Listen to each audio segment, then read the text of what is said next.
നാരായണം നമസ്കൃത്യ നരം ചൈവ നരോത്തമം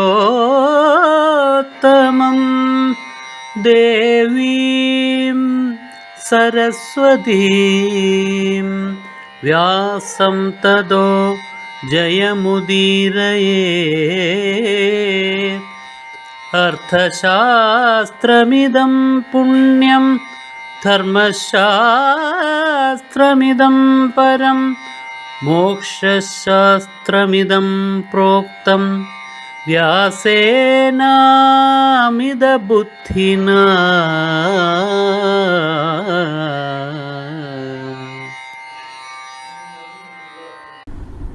അല്പം ആസുരീ സമ്പത്തിന്റെ സാന്നിധ്യം ഉള്ളിലുള്ള ദ്രോണൻ. അദ്ദേഹം നല്ലയാളാണ്, ധാർമ്മികനാണ്. എങ്കിലും ഭീഷ്മനെ പോലെയല്ല. അല്പം ആസുരീ സമ്പത്ത് അത് ഉള്ളിലുണ്ട്. അദ്ദേഹം നാളെ ഞാൻ വിജയം നേടിത്തരാം, അതിനു വേണ്ടിയിട്ട് കൃഷ്ണാർജുനന്മാരെ പടക്കളത്തിൽ നിന്ന് ദൂരേക്ക് മാറ്റണം.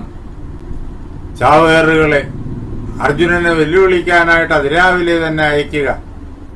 അവർ വെല്ലുവിളിച്ചു കഴിഞ്ഞാൽ അർജുനൻ അത് സ്വീകരിക്കും. അവരോടൊപ്പം അർജുനൻ യുദ്ധം ചെയ്യേണ്ടി വരും. അവർ യുദ്ധം ചെയ്ത് തന്ത്രപരമായി അർജുനനെ ഈ പടക്കളത്തിൽ നിന്ന് ദൂരേക്ക് കൊണ്ടുപോവാൻ, ആ അവസരത്തില് മറ്റ് യോദ്ധാക്കളെ കീഴ്പ്പെടുത്തുവാനായിട്ട് എനിക്ക് സാധിക്കും. അങ്ങനെ അല്ലയോ ദുര്യോധന, നിന്റെ ആഗ്രഹം ഞാൻ സഫലമാക്കി തരാം എന്നൊക്കെ സമാധാനിപ്പിച്ചു അദ്ദേഹം. പക്ഷേ രണ്ടാം ദിവസവും അവിടെ അർജുനനെ പടക്കളത്തിൽ നിന്നിട്ട് ദൂരേക്ക് സംശപ്തകന്മാര്, ചാവേറുകള് വെല്ലുവിളിച്ച് കൂട്ടിക്കൊണ്ടുപോയെങ്കിലും കാര്യങ്ങളൊന്നും നടന്നില്ല. അന്ന് പരാതി കൂടി ദുര്യോധനന്. ഇതെല്ലാം ദുര്യോധനന്റെ രാജ്യ ലോഭത്തിന്റെ പ്രേരണയാൽ സംഭവിക്കുന്നതാണ്. അപ്പോൾ ദ്രോണൻ ദുര്യോധനെ സമാധാനിപ്പിച്ചു. നാളെ പാണ്ഡവപക്ഷത്തുള്ള ഒരു പ്രധാനിയെ ഞാൻ സംഹരിക്കുന്നുണ്ട്. ദ്രോണൻ സർവസൈന്യാധിപനായി 3-ാം ദിവസം, അല്ലെങ്കിൽ യുദ്ധം തുടങ്ങി 13-ാം ദിവസം, അന്ന് ചക്രവ്യൂഹം അതിനു വേണ്ടിയിട്ട് ദ്രോണൻ തയ്യാറാക്കി. ആ ചക്രവ്യൂഹത്തിൽ വച്ച് യുദ്ധ നിയമങ്ങൾ നേരത്തെ പറഞ്ഞ് ഉറപ്പിച്ചിരുന്നവ ഭീഷ്മന്റെ യുഗത്തില് ആ 10 ദിവസങ്ങളിലും പൂർണമായും പരിപാലിക്കപ്പെട്ടു പോന്നവ അത് ലംഘിക്കപ്പെട്ടു എല്ലാ പ്രകാരത്തിലും. ചക്രവ്യൂഹത്തിൽ അഭിമന്യു ഒറ്റപ്പെട്ടു. ആ അഭിമന്യു എല്ലാ യുദ്ധവീരന്മാരെയും തന്റെ കരുത്തുകൊണ്ട് തോൽപ്പിച്ചു. അഭിമന്യുവിന്റെ മുന്നിൽ നിന്ന് അന്നത്തെ പ്രഗത്ഭന്മാരെല്ലാം ജീവനും കൊണ്ട് പലായനം ചെയ്യുകയായിരുന്നു. ഇങ്ങനെ യുദ്ധം ചെയ്തു കഴിഞ്ഞാൽ മരണമാണ് ഫലം എന്ന് കർണൻ പറയുന്നുണ്ട്. അതുകൊണ്ട് ഏത് പ്രകാരത്തിലും അഭിമന്യുവിനെ സംഹരിക്കണം. ദ്രോണനും കൃപനും ശല്യനും അശ്വത്ഥാമാവും കർണനും ദുര്യോധനും എല്ലാവരും കൂടി ഒരേ സമയം ഈ ബാലനോട് 16 വയസ്സ് കഷ്ടിച്ച് തികയാൻ പോകുന്നേ ഉള്ളൂ. ആ ബാലനോട് യുദ്ധം ചെയ്തു. എന്നിട്ടും ആ ബാലനെ തോൽപ്പിക്കാനാകുന്നില്ല എന്ന് മാത്രമല്ല, ഈ യോദ്ധാക്കൾ ഇത്രയും പേര് ഒരുമിച്ച് യുദ്ധം ചെയ്തിട്ടും ഈ യോദ്ധാക്കൾ മുഖാമുഖം കാണുന്ന അവസരത്തിൽ എത്തിച്ചേർന്നു അനേക തവണ.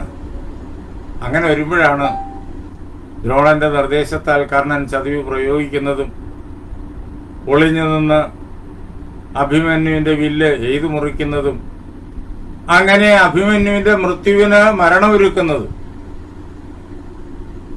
അന്ന് യുദ്ധമെല്ലാം കഴിഞ്ഞ് ചാവേറുകളെല്ലാം സംഹരിച്ചിട്ട് അർജുനൻ മടങ്ങി വരുമ്പോൾ അറിയുന്ന വൃത്താന്തം ഇതാണ്.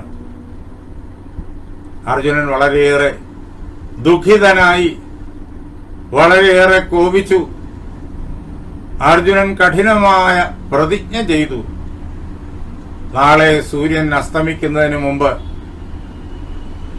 അഭിമന്യുവധത്തിന് ഏറ്റവും പ്രധാനപ്പെട്ട കാരണക്കാർ അനേകം പേരുണ്ട്. അഭിമന്യുവിനെ കൊല്ലാൻ ഒത്തുകൂടിയത് കൗരവപക്ഷത്തെ പ്രമുഖന്മാരെല്ലാവരുമാണ്. അതിൽ ഏറ്റവും പ്രധാനപ്പെട്ട കാരണക്കാരൻ ജയദ്രഥൻ, ദുര്യോധനന്റെ അനുജത്തിയായ ദുശർലയുടെ ഭർത്താവ് സിന്ധുരാജാവ്. അദ്ദേഹമാണ് അഭിമന്യുവിനോടൊപ്പം ചക്രവ്യൂഹത്തില് പ്രവേശിക്കുന്ന പാണ്ഡവന്മാരെ മറ്റു 4 പേരെയും, അർജുനൻ ഒഴികെയുള്ള 4 പേരെയും തോൽപ്പിച്ച് അഭിമന്യുവിനെ ഏകനാക്കി കളഞ്ഞത്. അതുകൊണ്ട് ബാക്കി ആർക്കും കൂടെ പ്രവേശിക്കാനായില്ല നേരത്തെയുള്ള പദ്ധതി അനുസരിച്ച്. എങ്കിൽ സംഭവത്തിന്റെ ഗതി വേറൊന്നായി പോയേനെ. അഭിമന്യുവിന് ഒരു പ്രകാരത്തിലും അപകടം ഉണ്ടാവില്ലായിരുന്നു. അങ്ങനെ അഭിമന്യുവിന്റെ മൃത്യുവിന് മുഖ്യ കാരണമായിരിക്കുന്ന ജയദ്രഥനെ നാളെ സൂര്യൻ അസ്തമിക്കുന്നതിന് മുമ്പ് താൻ സംഹരിക്കും. ഇല്ലെങ്കിലോ താൻ അഗ്നിപ്രവേശം ചെയ്യും. അർജുനന്റെ പ്രഖ്യാപനമായിരുന്നു അത്. അത് കൗരവന്മാരെ വളരെയേറെ സന്തോഷിപ്പിച്ചു. ഒപ്പം അവരുടെ ഉള്ളില് ഭീതിയും ഉളവാക്കി. ഇങ്ങനൊരു പ്രതിജ്ഞ അർജുനൻ എടുത്തു കഴിയുമ്പോഴേക്കും അടുത്ത ദിവസത്തെ യുദ്ധം, 14-ാം ദിവസത്തെ യുദ്ധം അതുവരെ നടന്ന യുദ്ധം പോലെ ആവില്ല. ഒന്നാമത് ചതിവിലാണ്, ഭയങ്കരമായ ചതിവിലാണ് അഭിമന്യുവിനെ സംഹരിച്ചിരിക്കുന്നത്. യുദ്ധ നിയമങ്ങളെല്ലാം കാറ്റിൽ പറത്തിക്കഴിഞ്ഞു. അതും ദ്രോണന്റെ നേതൃത്വത്തിൽ തന്നെ കാറ്റിൽ പറത്തിക്കഴിഞ്ഞു.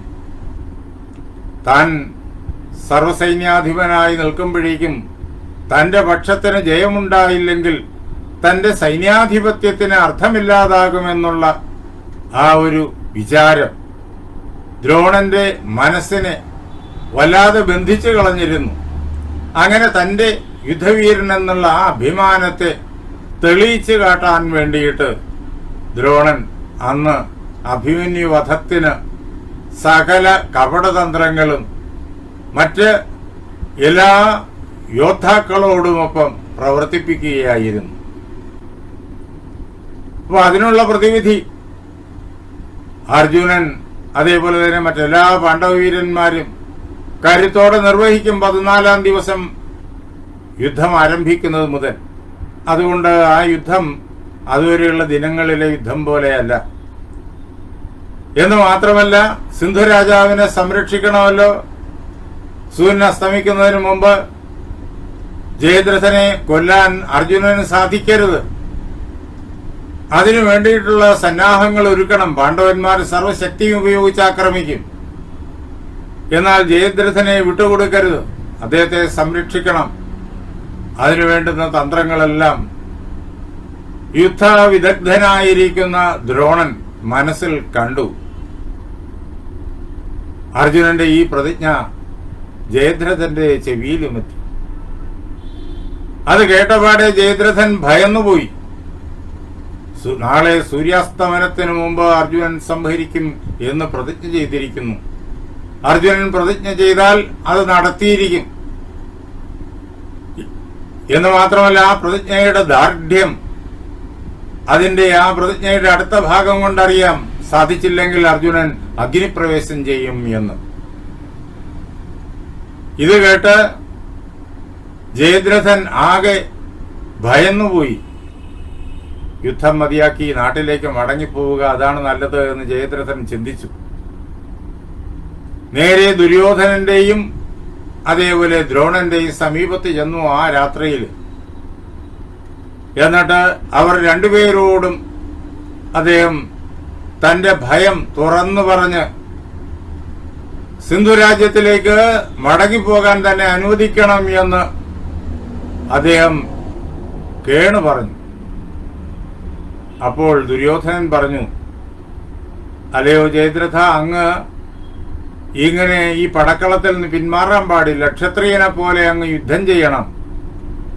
അങ്ങയെ രക്ഷിക്കാൻ ഈ ദുര്യോധനനുണ്ട്. നമ്മുടെ സർവ്വസൈന്യാധിപൻ ദ്രോണൻ അദ്ദേഹമുണ്ട്. നമ്മുടെ വീരന്മാരായ യോദ്ധാക്കൾ എല്ലാവരുമുണ്ട്. അവരെ എല്ലാം സംഹരിച്ചല്ലാതെ അങ്ങയെ തൊടാനായിട്ട് അർജുനനാവില്ല. അതുകൊണ്ട് അങ്ങ് ഭയക്കേണ്ട കാര്യമില്ല, അങ്ങയെ ഞങ്ങൾ എല്ലാവരും കൂടി സംരക്ഷിക്കും, അതിനാൽ അങ്ങ് ഭയക്കേണ്ട കാര്യമില്ല. ദുര്യോധനൻ ധൈര്യപ്പെടുത്തി. ദ്രോണനും ആ അവസരത്തില് ജയദ്രഥനോട് പറഞ്ഞു, അല്ലയോ മഹാരാജാവേ, അങ്ങ് ഭയക്കേണ്ട കാര്യമില്ല, അങ്ങ് കൗരവസേനയുടെ സമ്പൂർണ്ണ സംരക്ഷണത്തിലാണ്. അങ്ങ് എവിടെ നിൽക്കുന്നു എന്ന് പോലും പാണ്ഡവന്മാർക്ക് അറിയുക എളുപ്പമല്ല. ആരും അങ്ങയുടെ സമീപത്തെത്താതെ ഞങ്ങൾ സംരക്ഷിച്ചു കൊള്ളാം. അങ്ങ് ധീരനായിട്ട് പടക്കളത്തിൽ തന്നെ നിലകൊള്ളണം. ദുര്യോധനനും ദ്രോണനും ഇങ്ങനെ ഉറപ്പായി പറഞ്ഞപ്പോ സിന്ധുരാജാവായ ജയദ്രഥൻ അത് സ്വീകരിച്ച് ഭയം ഉള്ളിലുണ്ട് എങ്കിലും പടക്കളത്തിൽ ഉറച്ചു നിൽക്കാൻ തീരുമാനിച്ചു. കൗരവ പടയ്ക്കും ദുര്യോധനും അർജുന പ്രതിജ്ഞ കൊണ്ട് വലിയൊരു നേട്ടമുണ്ട്. അർജുനന്റെ പ്രതിജ്ഞയെ പരാജയപ്പെടുത്തിയാൽ സൂര്യൻ അസ്തമിക്കുന്നതിന് മുമ്പ് അർജുനന് ജയദ്രഥനെ കൊല്ലാൻ കഴിയാതെ വന്നു കഴിഞ്ഞാൽ വളരെ എളുപ്പത്തില് ദുര്യോധനന്റെ കാര്യം നടക്കും. എന്താണെന്ന് വെച്ച് കഴിഞ്ഞാല് അർജുനൻ സ്വാഭാവികമായും അഗ്നിയെ ശരണം പ്രാപിക്കും, അർജുനൻ മരിക്കും. തന്റെ യുദ്ധവിജയത്തിന് വലിയ തടസ്സമായി നിൽക്കുന്നത് അർജുനനും ഭീമനുമാണ്. മറ്റുള്ളവരെയൊക്കെ ഏതു പ്രകാരത്തിലും കൈകാര്യം ചെയ്യാം. പക്ഷെ ഈ രണ്ടുപേരുമാണ് ഈ ദിനങ്ങളിലെല്ലാം കൗരവപ്പടയ്ക്ക് തന്റെ കൂടെ തന്നെ വിശ്വസിച്ച് തനിക്ക് വേണ്ടി നിൽക്കുന്ന തന്റെ കൂട്ടുകാരായിട്ടുള്ള അഭ്യുദയകാംക്ഷികളായിട്ടുള്ള രാജാക്കന്മാർക്ക് ഒക്കെ വിപത്തായി തീർന്നത്.